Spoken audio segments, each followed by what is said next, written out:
করব সুবহানাল্লাহ।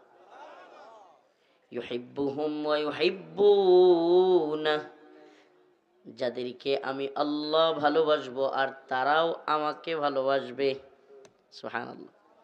আযিল্লাতিন আলাল মুমিনিন আইজ্জাতিন আলাল কাফিরিন, তারা মুমিনদের ব্যাপারে নমনীয় হবে, কাফেরদের ব্যাপারে শক্ত হবে সুবহানাল্লাহ। কয়েকটা গুণ বললেন আল্লাহ। একটা গুণ কি? আল্লাহ তাদেরকে ভালোবাসবেন। আল্লাহ পাক মুমিনদেরকে কি করবেন?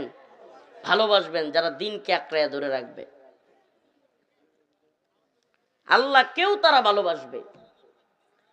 আদিল্লাতিন আলাল মুমিনিন, আল্লাহ বলেন মুমিনদের ব্যাপারে তাদের গুণাবলী হবে, মুমিনদের ব্যাপারে তাদের কাজ হবে নমনীয় সুবহানাল্লাহ। ওই যে রাসূলের ব্যাপারে আল্লাহ পাক যে আয়াত সূরাতুল ফাতহিতে বলেছেন, ওই আয়াতের নমুনা হবে তারা।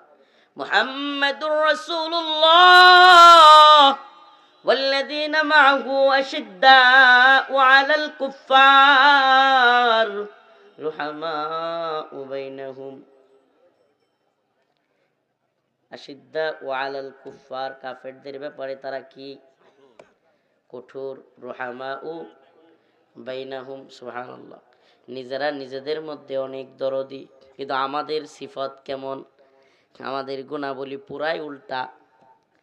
আমরা কাফেরদের ব্যাপারে, সনাতন ধর্মাবলম্বীদের, হিন্দুদের মূর্তির দারোয়ান সাজলে খুশি হই। বুঝাইতে পারি নাই? আমরা মূর্তির দারোয়ান সাজতে গেলে খুশি হই। কমিটি গঠন কইরা, টিম গঠন কইরা, বিভিন্ন দল বিভিন্ন নেতাদের কথায়, শাইখের কথায়, উপদেষ্টার কথায় মূর্তির দারোয়ান সাজি গিয়া, মন্দিরের দারোয়ান, মন্দিরের পাহারাদার। কাফেরদের ব্যাপারে আমরা এত উদার, আর মুমিন ভাইদের একটা ছোট্ট থেকে ছোট্ট কোনো কথা এদিক সেদিক হলেই ঠাস করে এমন ভাবে থাবা দেই, এমন কি টঙ্গীর ইজতেমা ময়দানে রাতের ৩টা ৪টায় অন্য মুমিন ভাইকে গিয়া মাথায় বাড়ি দিয়া মেরে ফেলতেও দ্বিধা করি না। আমাদের সিফাত, আমাদের গুণাবলী যেমন সাহাবায়ে কেরামের পুরা উল্টা।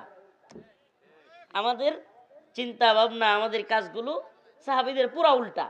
সাহাবায়ে কেরাম ছিলেন আশিদ্দাউ আলাল কুফফার রুহামাউ বাইনাহুম, তারা নিজেদের ব্যাপারে কত নমনীয় ছিলেন সুবহানাল্লাহ। হযরতে ওমর খুতবা দিচ্ছেন মসজিদে নববীতে, এমন সময় তখন হযরতে ওমর, আবু বকর রাদিয়াল্লাহু আনহু চলে গেছেন, তিনি খলিফাতুল মুসলিম।